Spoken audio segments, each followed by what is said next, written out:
Welcome प्यारे बच्चों, आज के हमारे इम्पोर्टेंट वीडियो है। ये इम्पोर्टेंट क्वेश्चन देखिए, ज़्यादातर एनसीईआरटी में पूछा जाता है। इस क्वेश्चन का थीम यही रहता है कि बच्चों के थिंकिंग लेवल को इंक्रीज़ करे। तो क्या है ये क्वेश्चन, देखते हैं इसमें ये है कि ये एंगल जेड जो है हमारा, प्रूव करना है हमको कि ये एंगल जो जेड है हमारा, वो एंगल वाई और एंगल एक्स के सम का इक्वल है।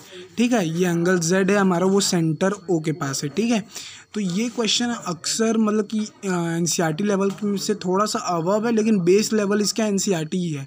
ठीक है, एनसीईआरटी से बेस लेवल के सिवा कोई ऐसा आपके लिए क्वेश्चन नहीं देगा।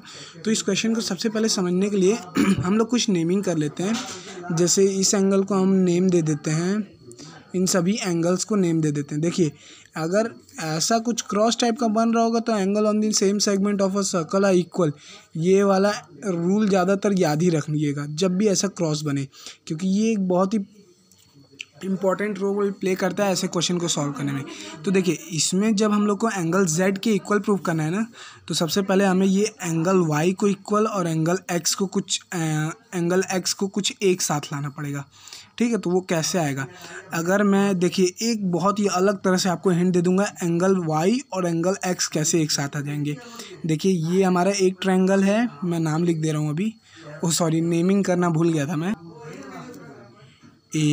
ये हमारा पॉइंट ए है, ये हमारा पॉइंट नंबर बी है, ये पॉइंट हमारा सी है, ये पॉइंट नंबर हमारा डी है, ये पॉइंट नंबर हमारा ई है। ठीक है, तो अब देखिए ये हमारा ट्रायंगल, ये पॉइंट नंबर हमारा एफ है। ठीक है, ये इंटरसेक्टिंग पॉइंट, ठीक है, पॉइंट हमारा एफ है। तो अगर आप ध्यान से देखें, angle C, angle F, angle A का एक्सटेंडिंग पॉइंट होता है एंगल वाई।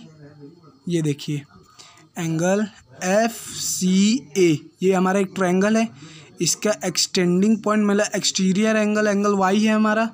उसी तरह अगर हम देखते हैं एंगल थ्री को, अगर एक बड़ा वाला ट्रायंगल को मैं दिखा दूं, point E, point A, point D, इसका एक्सटीरियर एंगल आता है एंगल थ्री। मान लीजिए ये पॉइंट हमारा एंगल थ्री है, इसमें आता है ट्रायंगल ई ए डी, ये हमारा ट्रायंगल डी ई ए है, इसका एक्सटीरियर एंगल थ्री आता है। और हमको लाना क्या है, ये हमारा एंगल एक्स आ गया। इसमें देखो एक साथ एक ही थ्योरम,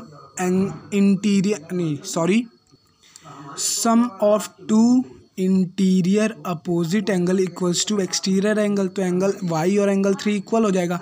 उसके बाद मैं ये थ्योरम से तो प्रूव कर सकता हूँ angle Z equals to angle one and angle Z equals to angle three. Sum of two angle subtended at the centre of circle is twice the angle subtended at any other point. अगर मैं angle Z को angle one और angle three के equal prove करता हूँ, तो angle one है हमारा, वो एंगल थ्री के इक्वल है। तो मैं अब देखिए इसको कैसे प्रूव करूँगा। थोड़ा सा ये मैंने आपको ऊपरी नॉलेज दिया था ऊपर से। सबसे पहले मैं ट्रायंगल ले लेता हूँ, in triangle C A F. ठीक है, ये वाला ट्रायंगल मेरा सी ए एफ। इसमें क्या करूँगा मैं, देखिएगा, angle one plus angle two is equal to angle Y.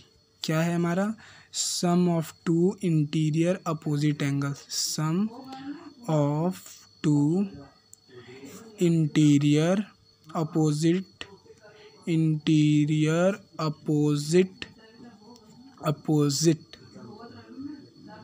Opposite angle equals to exterior angle is equal to exterior angle. बस ये हमारा प्रॉपर्टी लग गया, XTERIOR, एक्सटीरियर एंगल। देखिए, लेकिन मैंने आपको यहाँ पे क्या हिंट दिया था, हमें एंगल वाई को एंगल एक्स के इक्वल प्रूफ करना है ना। तो देखिए मैंने यहाँ पे क्या बोला था, एंगल वन को एंगल थ्री के इक्वल प्रूफ करना है। तो यहाँ पे हम लोग थोड़ा सा अपना दिमाग को बढ़ाएंगे, इसीलिए बोलता हूँ ये क्वेश्चन थोड़ा सा आपको आपके ब्रेन को इस्तेमाल करने पे मजबूर कर देगा। एंगल वाई माइनस एंगल 2, मैंने एंगल प्लस एंगल 2 था उसको इस साइड ट्रांसपोज कर दिया है तो माइनस में आ गया, ठीक है। एंगल 1 का वैल्यू आ गया है, एंगल 1 का वैल्यू हो गया एंगल वाई माइनस एंगल 2। थोड़ा सा हिंट ये याद रखिएगा कि ये क्रॉस वाला बनता है ना, तो ज़्यादातर केसेस में इसी से आपका एनसीईआरटी का जो angle on the same segment of a triangle I equal angle 1 equals to angle 3, ये वाले थ्योरम से अगर आपको ये थ्योरम याद रहता है ना, तो ये क्रॉस वाले केस ज़्यादातर आपको क्रॉस वाले केस में इसी थ्योरम से आपको आंसर मिल जाता है, ठीक है। ये हमारा ट्रायंगल CAF का हो गया, ठीक है। ये हमारा F पॉइंट ये है ना इंटरसेक्टिंग पॉइंट। उसके बाद मैं एक और ट्रायंगल ले लेता हूँ, triangle DEA, in triangle DEA, ठीक है। DEA में क्या है ध्यान से देखिएगा, angle 2 plus angle x is equal to angle 3, angle 2 plus angle x is equal to angle 3।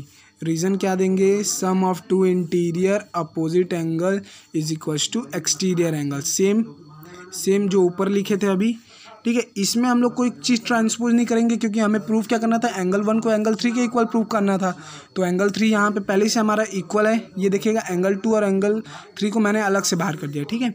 अब अगर मैं बोल सकता हूँ angle 1 is equals to angle 3, reason क्या दूंगा, angle on the same segment of triangle. ये देखिएगा अगर यहाँ से मैं ऐसे डॉटेड में आप लोगों को दिखाने के लिए ऐसे खींच दूँ तो ये एंगल ऑन दी, ये एंगल 1 एंगल 3 के इक्वल हो जाएगा, angle on the same segment of triangle, angle on the same segment of a circle, same segment of a circle है इक्वल, ठीक है। ये हो गया हमारा एंगल 1 को एंगल 3 के इक्वल कर दिया। अब देखने यहाँ से थोड़ा सा दिमाग लगाते हैं। अब यहाँ से angle Z equals to twice angle 1, oh sorry यहाँ नहीं लिखता हूँ, एक second, angle Z is equals to twice angle 1, ठीक है।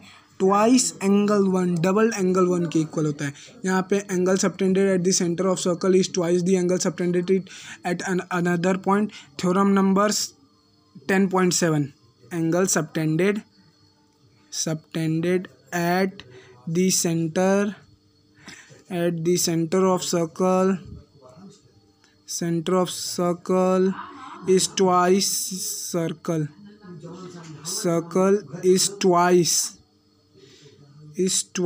the angle subtended it at other point is twice, ठीक है। ये हो गया हमारा। अब इसमें देख सकता हूँ ट्वाइस मतलब कि दो एंगल को प्लस किया होगा, तो angle Z is equal to angle 1 plus angle 1 होगा, दो एंगल को प्लस किया होगा तभी ट्वाइस एंगल लगाना आया होगा। तो अगर मैं इसको ये लिख दूँ angle Z is equal to angle 1 plus angle 3, reason क्या दूंगा यहाँ पे, प्रूफ फर्स्ट में मैंने क्या लिखा है, angle on the same segment, ऊपर गलती से दिया, angle on the same segment of a circle I equal, ठीक है। तो ये हमारा भी आ सकता है। अब यहाँ से हमारा पूरा प्रूफ का काम शुरू होता है। एंगल 1 का वैल्यू क्या निकला है हमारा, एंगल y माइनस एंगल 2, बस अब हम लोग को वैल्यू पुट करना है। उसके बाद एंगल 3 का वैल्यू मैंने क्या निकाला है, यहाँ पे एंगल 3 का वैल्यू है plus angle 2 plus angle x, ठीक है। एक +2 है एंगल, एक -2 एंगल x है। Angle z is equal to angle y plus angle x, hence proof. ये हम लोग को प्रूव करना था। ये x y को आप लोग आगे पीछे कर सकते हैं। ये था हमारा क्वेश्चन का सल्यूशन। तो आई होप दोस्तों आपको समझ आया होगा। ये वेरी इंपॉर्टेंट क्वेश्चन है।